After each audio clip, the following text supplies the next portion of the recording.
नमस्कार दोस्तों, स्वागत है आपका आज के द हिंदू एडिटोरियल डिस्कशन में। तो देखिए, जैसा कि आज संडे है तो संडे को हम जानते हैं कि साइंस आता है और ये तीन टॉपिक आते हैं। जो स्पेशल टॉपिक होते हैं उसको डिटेल में एक्सप्लेन किया जाता है। तो चलिए शुरू करते हैं उसका डिस्कशन।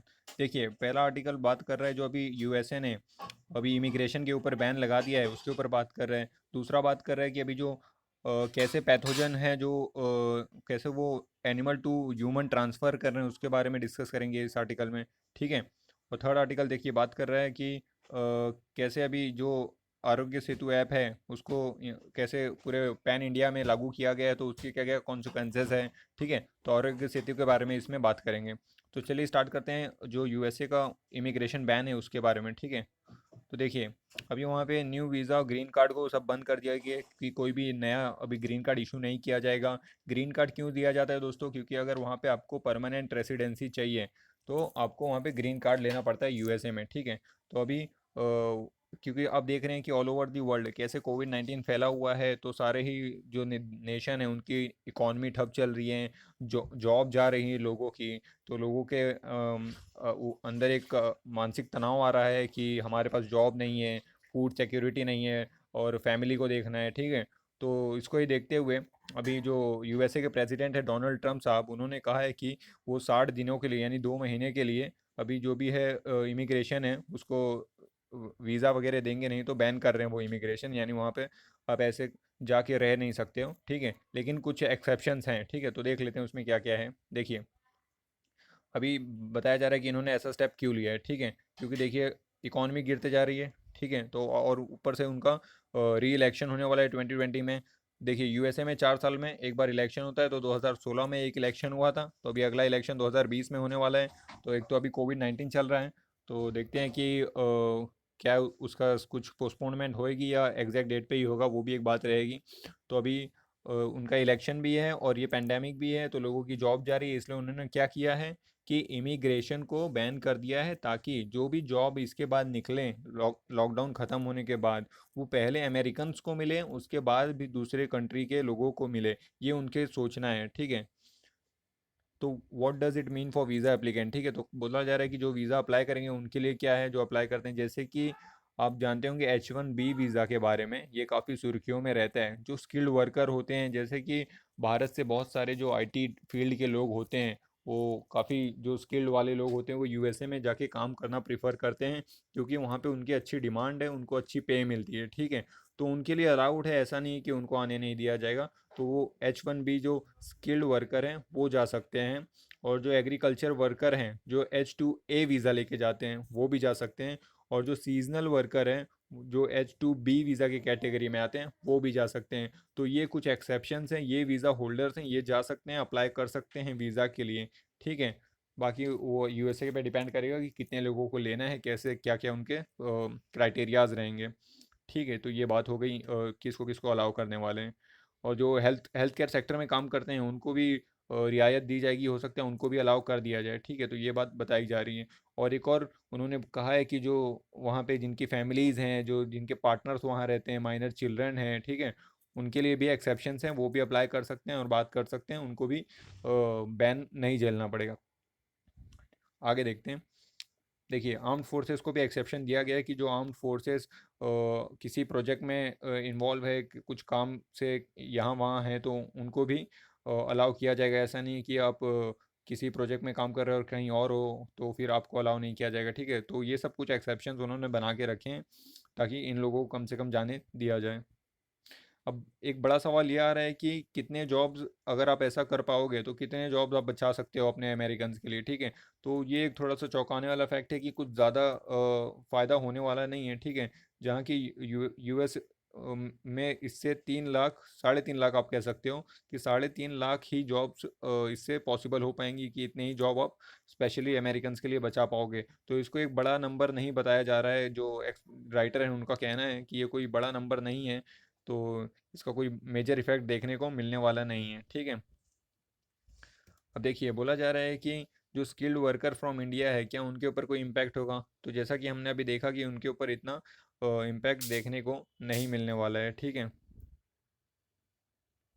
क्योंकि जो H1B वीज़ा होल्डर्स हैं, जो स्किल्ड प्रोफेशनल्स हैं, वो अप्लाई कर सकते हैं, उनको दिया जा सकता है, वो जाके काम कर सकते हैं। देखिए, अब बोला जा रहा है कि ये यूएस पॉलिटिक्स को कैसे अफेक्ट करने वाला है। तो देखिए, जैसा कि हम सब जानते हैं कि अभी 2020 में इनका इलेक्शन है नवंबर के आसपास।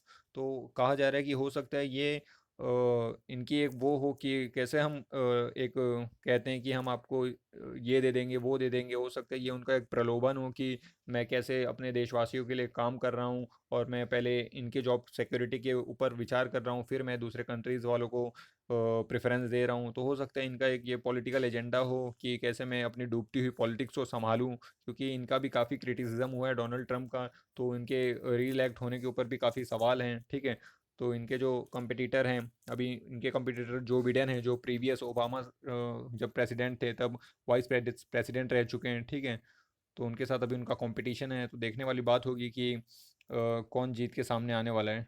तो ये बात होगी अभी जो यूएसए का इमिग्रेशन बैन है उसके ऊपर। अब देखिए, बात कर लेते हैं कि पैथोजेंस जो हैं, जो वायरस हैं, वो कैसे एनिमल्स से वायरस यूएस कह रहा हूँ, इंसानों के अंदर आ जा रहे हैं, ठीक है। तो इसके ऊपर एक काफ़ी अच्छा आर्टिकल आया है। इसमें बताया जा रहा है कि अभी देखिए, जैसे कि कोरोना की ही बात करें तो इसमें कहा जा रहा है कि कैसे वो स्टार्टिंग में बैट्स में था, फिर बोला गया कि पेंगोलिन्स में आया है, फिर उसको किसी इंसान ने खाया, फिर इंसान के थ्रू वो एक दूसरे के थ्रू पूरा फैलता ही चला गया, ठीक है। तो ये अभी बात सामने आई है। देखिए, जूनोसिस एक टर्म है। जूनोसिस क्या होता है? जब कभी भी जानवर से अगर इंसान में वायरस फैल रहा है, डिजीज फैल रही है, तो उसको क्या कहा जाता है? जूनोसिस कहा जाता है, ठीक है। और ये देखिए, सार्स कोव टू, ये आप ध्यान रखना, जो सार्स कोव टू है ये वायरस का नाम है, और जो कोविड 19 है ये डिजीज़ का नाम है, ठीक है। तो ये डिफरेंस याद रखना आप, ठीक है। तो अभी इसमें देखिए बोला गया है कि कैसे जो होस्ट वायरस है वो किसी एक एनिमल को ढूंढता है कि क्योंकि वायरस लोग बाहर ज़्यादा सर्वाइव कर नहीं पाते हैं, उनको चाहिए होती है एक होस्ट बॉडी, ठीक है। तो वो एनिमल्स को ढूंढते हैं और एनिमल्स के अंदर जाके जो उनका होता है लाइफ साइकिल, उसको आगे लेके जाते हैं, ठीक है। और एनिमल्स में वो इतने मेजर डिजीज़ वगैरह दिखाते नहीं, जैसा कि इंसानों को सफ़र करना पड़ता है, ठीक है। तो एनिमल्स और वायरस का ये रिलेशनशिप चलते रहता है, ठीक है। तो लेकिन अभी इंसानों ने क्या किया है? इंसानों ने जो अपनी लिमिट है उसको क्रॉस कर दिए हैं, और जानवरों का जो हैबिटेट है उसको, जंगल्स वगैरह को काटते गए हैं, ठीक है। तो काफ़ी इंक्रोचमेंट कर दिया है इंसानों ने। तो उसका ही एक बुरा परिणाम हमें देखने को मिल रहा है कि ऐसे जूनोटिक ट्रांसफ़र देखने को हमें मिल रहे हैं, ठीक है। देखिए, चाइना का जो वेट मार्केट है वुहान में, उसकी बात की जा रही है कि कैसे वहाँ पे आप देखेंगे तो बहुत ही अलग तरीके तरह तरह के जानवर आपको मिल जाएंगे। शायद ही ऐसा कोई जानवर होगा जो वहाँ पे आपको नहीं मिलेगा। देखिए, बैट्स की बात की जा रही है, पेंगोलिन्स की बात की जा रही है, वहाँ पे सभी तरीक़ों के जानवर कटते हैं, फ्रेश फ्रेश कटते हैं। तब जब बहुत सारे लोगों में तो ऐसी मान्यता है कि हमें फ्रेश काट के ही लेके जाना है, ठीक है। तो ये सब चीज़ें देखने को मिल रही है अभी इंसानी कल्चर में। तो इसकी वजह से ही काफ़ी एनिमल और ह्यूमन का जो इंटरेक्शन है बहुत बढ़ जा रहा है। तो ये काफ़ी गलत एग्जांपल सेट कर रहा है, क्योंकि अगर आप इतना ही इंटरेक्शन में आएंगे वाइल्ड एनिमल्स के साथ, तो स्वाभाविक सी बात है कि ऐसे वायरस का हमें देखने को और भी मिलेंगे इन फ्यूचर। तो एक बहुत बड़ा लेसन है इंसानों के लिए कि इससे कुछ सीख लें, और नेचर के साथ ज़्यादा डिस्ट्रक्शन ना करें, ज़्यादा छेड़छाड़ ना करें। जितनी आपको आपकी लिमिट है उतने में ही रहें, और जो नेचर है, जो वाइल्ड है, वाइल्ड एनिमल, वाइल्ड लाइफ हैं, उनको उनके बाउंड्री में रहने दिया जाए, ठीक है। देखिए, बताया जा रहा है कैसे ह्यूमन टू ह्यूमन भी फैल रहा है अभी। देखिए, अभी यूनाइटेड नेशन एनवायरनमेंट प्रोग्राम है, जिन्होंने क्या कहा है, जो 60% of the infectious disease in human है वो जीनोटिक ही है, ठीक है। यानी 60% जो इन्फेक्शियस डिजीज़ हैं वो जानवरों से ही इंसानों में मिली है। देख रहे हैं आप कितना बड़ा नंबर है, ठीक है। और बताया जा रहा है कि ये 75% ऑफ एमर्जिंग इन्फेक्शियस डिजीज़ हैं वो जीनोटिक है, यानी जो आगे चल के भी हमें देखने को मिल सकते हैं, या जो एमर्ज हो रहे हैं, यानी अभी जो डेवलप होंगे, उसमें 75% ऐसे डिजीजेस हैं जो जानवरों से इंसान में आएंगे, ठीक है। तो आप देख रहे हैं कि कितना बड़ा नंबर ये सामने निकल के आ रहा है। देखिए, इसमें अलग अलग तरीके के जो पैथोजन, तो उसकी बात की गई कि जैसे वायरस होता है, अभी तो जो कोविड 19 है वो तो वायरस की वजह से फैला है, ठीक है। और बहुत सारे और भी होते हैं, जैसे बैक्टीरियाज होते हैं, पैरासाइट्स होते हैं, फंजाई होते हैं, इनके थ्रू भी बहुत सारी डिजीजेस फैलती हैं, ठीक है। देखिए, बोला जा रहा है why humans been are risk, क्यों इंसान रिस्क में है, ठीक है। तो देखिए, इसमें बताया गया है कि हमने पहले भी बहुत सारे एग्जाम्पल देखे थे कि कैसे जब इंसान वायरस के कांटेक्ट में आता है, तो हमने देखा था इबोला, बर्ड फ्लू आया था। फिर MERS यानी मिडल ईस्ट रेस्पिरेटरी सिंड्रोम हमने देखा है, रिफ्ट वैली फीवर देखी है हमने, severe acute respiratory syndrome SARS देखा है हमने 2002 के आसपास। फिर वेस्ट नाइल वायरस देखा है हमने, जीका वायरस देखा है। तो इन सब में हमने देखा है कि कैसे ये सब वायरस वगैरह हैं जो इंसान के अंदर चले जाते हैं, और फिर जो हमारे लंग्स हैं, ठीक है, हमारे जो लंग्स है उसमें जो एल्वोलाई होते हैं, वहाँ पे ये लोग जाके जो हमारा ऑक्सीजन लेने की क्षमता है उसको ख़त्म कर देते हैं, ठीक है, इसलिए हम काफ़ी रिस्क में आ जाते हैं। और ये सब ह्यूमन एक्टिविटीज़ की वजह से ही हो रहा है। देखिए, इबोला जो आउटब्रेक हुआ था वेस्ट अफ्रीका में, ठीक है, वो reported the result of the forest losses, यानी जो फॉरेस्ट का लॉस हो गया था, यानी जो फॉरेस्ट हमने काट डाले थे उसकी वजह से ही जो कांटेक्ट बढ़ गया था वाइल्ड लाइफ और ह्यूमन सेटलमेंट में, उसकी वजह से ही इबोला फैला था, ठीक है। जो एवियन इन्फ्लुएंजा है, ठीक है, जो पोल्ट्री फार्मिंग, काफ़ी इंटेंसिव पोल्ट्री फार्मिंग की जा रही थी, जो मुर्गी पालन है, जो डक है, जो टर्की है, ये सब पालन किया जाता है, उससे भी काफ़ी हम काफ़ी कांटेक्ट में आए थे, ठीक है, और काफ़ी इंटेंसिव लेवल पे हम कर रहे थे, तो उससे इन्फ्लुएंजा हमें देखने को मिला, ठीक है। फिर नीपा की बात की जा रही है, तो नीपा में हमने देखा काफ़ी पिग फार्मिंग का एक बहुत बड़ा रोल था कि कैसे पिग्स की वजह से नीपा फैला था, ठीक है। तो देखिए, जानवरों का ही रोल देखने को मिल रहा है कि कैसे इंसान जानवरों के कांटेक्ट में बहुत ही, मतलब आप कह सकते हो जितना अपनी लिमिट क्रॉस करते हुए जा रहा है, इसलिए हमें ऐसे ऐसे वायरस या आप कह सकते हो कि डिजीजेस देखने को मिल रहे हैं। अब देखिए, बात की जा रही है कि कैसे हम अपनी जो बायोडाइवर्सिटी है उसको रिड्यूस करते जा रहे हैं, ठीक है, तो उसका भी एक ये बुरा परिणाम है जो हमें देखने को मिल रहा है।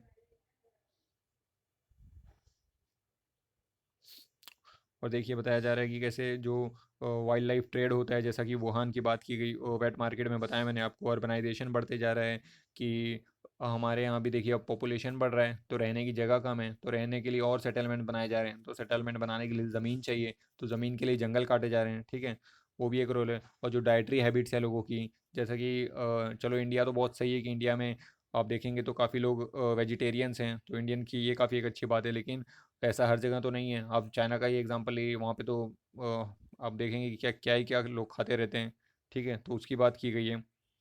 और मेडिकल प्रेफरेंसेस की बात की गई है कि बहुत सारे लोगों की ऐसी मान्यता होती है कि अलग अलग जानवर क्या मटन वटन खाने से अलग अलग बीमारियां दूर होती है। जैसे आप चाइना की बात करेंगे तो उनका ऐसा मानना है कि जो फ्रेश ब्लड होते हैं ऐसे एनिमल्स के, उनका इस्तेमाल करके ये काफ़ी, मतलब इनको एक आप कह सकते हो कि जवानी सी आती है और इनके सेक्सुअल पावर के लिए काफ़ी बेनिफिशियल रहता है, ऐसा उनका सुपरस्टिशन है, ठीक है।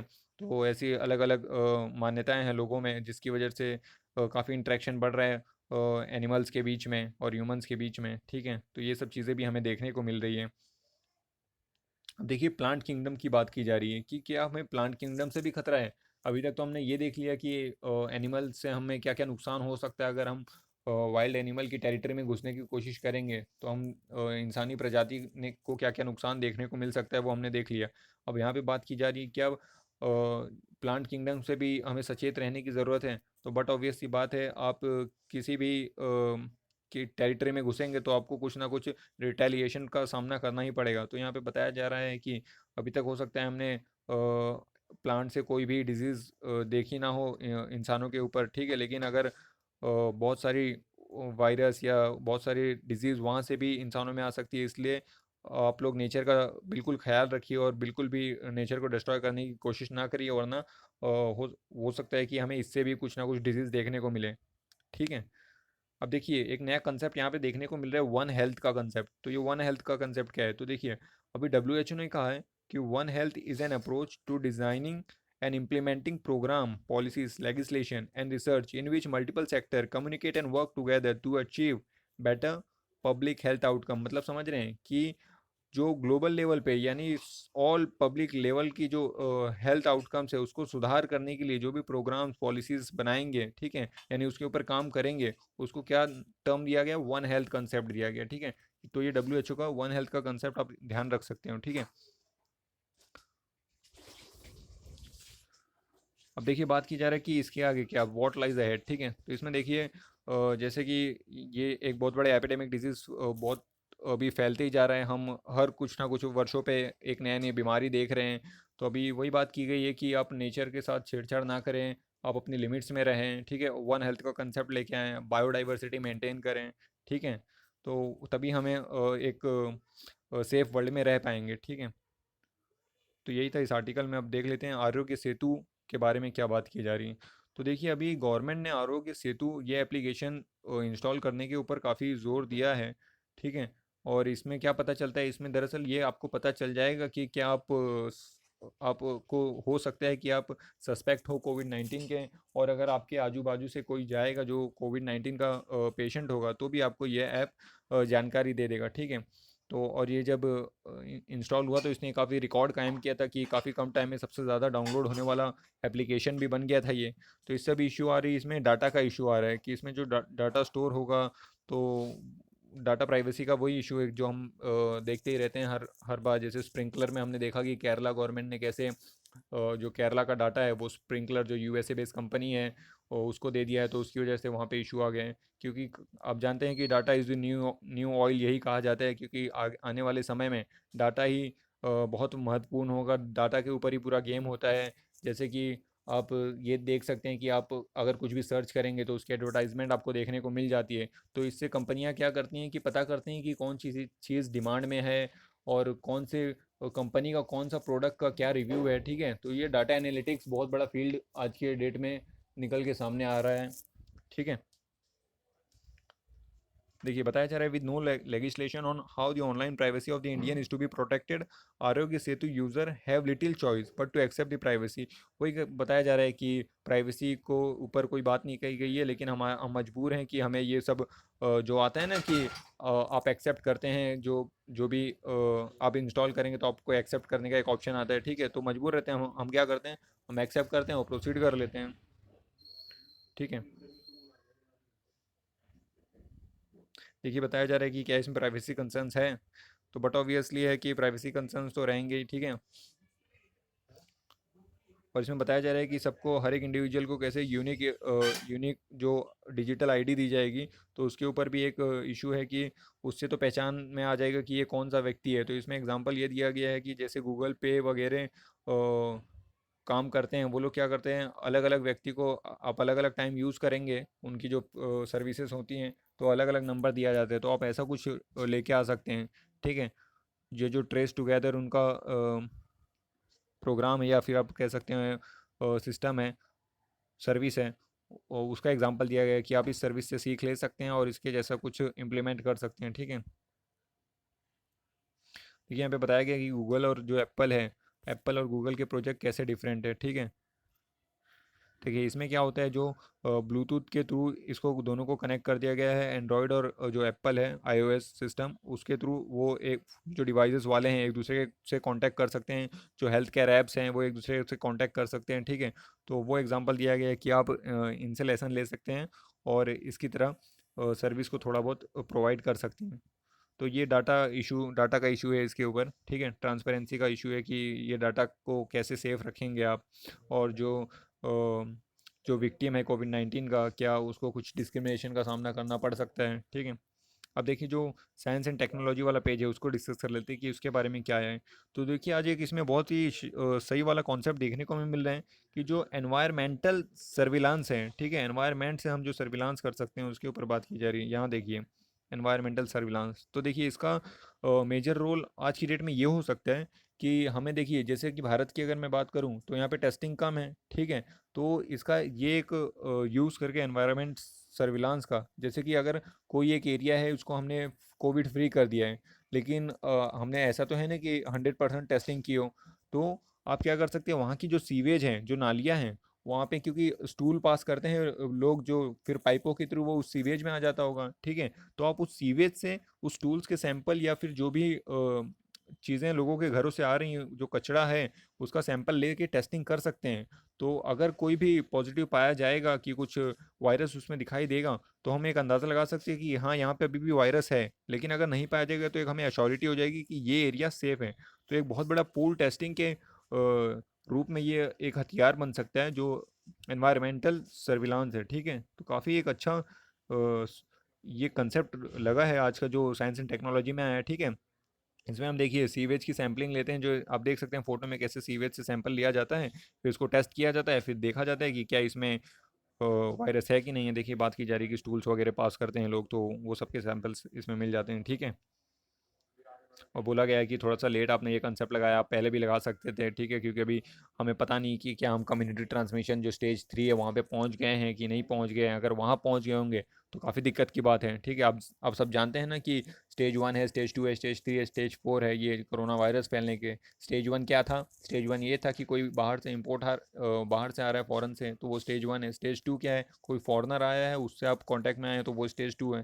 स्टेज 3 क्या है कि आपको कोई भी सोर्स नहीं मिलेगा, आपको खबर ही नहीं रहेगी कि आप किसके थ्रू इन्फेक्ट हुए हो, ठीक है। तो ये बहुत ही यूज़फुल मेथड अभी सामने निकल के आया है, और ग्रेट पेरिस में भी इसका इस्तेमाल किया जाता है, तो वही बात बताई गई है। तो ये काफ़ी अच्छा कंसेप्ट देखने को मिला है। देखते हैं शायद हमारी भारत सरकार इसको ज़रूर यूज़ करें, और जो एरियाज़ को उसने ग्रीन जोन डिक्लेयर कर दिया है वहाँ पे तो डेफिनेटली यूज़ करना चाहिए, ताकि एक कंफर्मेशन हो जाए कि हाँ, कि ये एरिया बिल्कुल सेफ़ है, अब कोई चिंता की बात नहीं है। और देखते हैं और क्या बात की गई। देखिए अभी दो जो ब्लैक होल्स हैं उनके मर्जर का अभी हमने देखने देखने को मिला कि दो ब्लैक होल मर्ज हो गए हैं, ठीक है। तो देखिए, तो इस इवेंट को ये नाम दिया गया है GW194412, ठीक है। ये आप टर्म याद रख सकते हो सकता है पूछ लिया जाए कि ये किससे रिलेटेड है। तो ये क्या है? दो ब्लैक होल जो है वो मर्ज हुए हैं, ठीक है, तो उससे रिलेटेड है ये। और ये दोनों ही अलग अलग साइज़ के थे, एक का साइज़ 30 टाइम ऑफ द सन था, तो दूसरा 8 टाइम ऑफ द सन था। तो इस जो मास डिफरेंस है इसकी वजह से इसमें जो काफ़ी वेरिएशन था उसकी वजह से हमें ये काफ़ी इजीली डिटेक्ट करने को मिल पाया है, ठीक है। तो वो बात बताई गई है। अब यहाँ देखिए, यहाँ क्या बात की जा रही है। यहाँ बात की जा रही है कि अभी जो कोरोना वायरस फैला है, तो जो लॉकडाउन हुआ है, ठीक है, उससे काफ़ी हवा जो है साफ़ हो रही है। वो एक हमें चीज़ देखने को मिल रहा है कि पोल्यूशन में काफ़ी कंट्रोल देखने को मिला है हमें, ठीक है। तो वो तो आप सब ने पर्सनली भी एक्सपीरियंस किया होगा कि कैसे अभी थोड़ी बहुत हवा साफ़ है और काफ़ी बादल क्लियर देखने को मिलते हैं, ठीक है। तो वो सब बात की गई है कि कैसे PM2.5 रिड्यूस हुआ है, PM10 रिड्यूस हुआ है। और जो हमारा नेशनल क्लीन एयर प्रोग्राम है, जो हमने 2024 तक डिसाइड किया है कि हम 20 से 30% जो एयर क्वालिटी है उसको सुधार करेंगे, जो 2017 को हमने बेस माना हुआ है उसमें, ठीक है। इसमें हम एक 102 जो सिटीज़ हैं उसकी उसके ऊपर काम करने वाले हैं, ठीक है। जो नॉन अटेनमेंट सिटीज़ थी, 102 नॉन अटेनमेंट सिटीज़, ठीक है, उसकी इसमें बात की हमने की है नेशनल क्लीन एयर प्रोग्राम में। देखिए वेस्ट डिस्पोजल और क्रॉप रेसिड्यू की बात की गई कि उसको जलाना नहीं चाहिए, ठीक है, और उसका एक सही प्रोसीजर होना चाहिए ताकि उसको सही तरीके से आप डंप कर सकें। और देखिए बताया गया है कि जो कोरोना वायरस है वो ऐसा नहीं है कि सिर्फ लंग्स के ऊपर ही प्रभाव डाल रहा है, वो other major organ of the body को भी प्रभावित कर रहा है, ठीक है। तो जैसा कि लंग्स की मैं आपको बात बता दूं कि लंग्स के अंदर सबसे ज़्यादा आपने इसके बारे में सुना होगा, एंजियोटेंसिन कन्वर्टिंग एंजाइम, ACE2 कह सकते हो, ACE2। ये जो एंजाइम है ये हमारे सेल्स के ऊपर प्रेजेंट होता है, फिर यही एंजाइम की मदद से जो वायरस है वो हमारे शरीर के अंदर चला जाता है। तो ये बहुत सारे होते हैं हमारे लंग्स के ऊपर, और फिर इसके थ्रू बहुत सारे वायरस हमारे लंग्स के अंदर चले जाते हैं और वो फ्लूइड से भर देते हैं, ताकि हमारे लंग्स को डिफ़िकल्टी हो ऑक्सीजन लेने में। इसलिए हमें सांस लेने में काफ़ी दिक्कत आती है जब हमें कोविड-19 हो जाता है, ठीक है। और ऐसा नहीं है कि ये सिर्फ अभी लंग्स को ही प्रभावित कर रहा है, जो हमारे दूसरे ऑर्गन्स हैं उसको भी काफ़ी ये प्रभावित कर रहा है, वही बात बताई गई है। देखिए साइटोकाइन स्टॉर्म की बात की जा रही है। देखिए जब भी अब कोई जो एंटीजन है या फिर कोई पैथोजन है वो आपके शरीर को एंट्री करता है, तो आपके शरीर की एक इम्यूनिटी होती है कि वो खुद से लड़ना शुरू कर देती है। तो इसी प्रोसेस में जो साइटोकाइन है, ये एक जो आप कह सकते हो केमिकल है, ये रिलीज होता है हमारे बॉडी में, और ये सपोर्ट करना शुरू कर देता है। लेकिन ये अगर बहुत ज़्यादा ही लड़ने लगा और बहुत ज़्यादा ही ये सिक्रिएट होने लगा, तो इसको हम कहते हैं साइटोकाइन स्ट्रॉम। और इसके दुष्परिणाम ये देखने को मिलते हैं कि जो सेल्स है उसमें इन्फ्लेमेशन हो जाते हैं। तो ये भी ज़्यादा इम्यूनिटी दिखाने के चक्कर में ये शरीर के लिए ये भी नुकसान है, ठीक है। तो वो एक बात बताई गई है। तो ऐसा नहीं कि सिर्फ लंग्स प्रभावित हो रहे हैं, और दूसरे major organs of the body भी प्रभावित हो रहे हैं, ठीक है। और देखिए ये बताया जा रहा है कि आप जो बैट्स हैं उनको विलन की तरह ना देखें। तो साइंटिस्ट का कहना है, जैसा कि हम सब ने अभी बैट्स की एक गलत ही इमेज अपने अंदर बैठा रखी है कि सब वायरस यहीं से आ रहे हैं, तो ये बहुत ही ख़राब प्राणी हैं, ठीक है। तो अभी जो साइंटिस्ट है वो इनके साइड में है कि आप इनको एज अ विलन ना देखें, ठीक है। तो यही था साइंस के पेज में। तो ओवरऑल हमने डिस्कस कर लिया क्या साइंस के पेज में था और क्या यहाँ पे 3 जो स्पेशल टॉपिक्स आते हैं। तो आज की इस वीडियो में इतना ही, यहीं समाप्त करते हैं इस वीडियो को। चलिए शुक्रिया।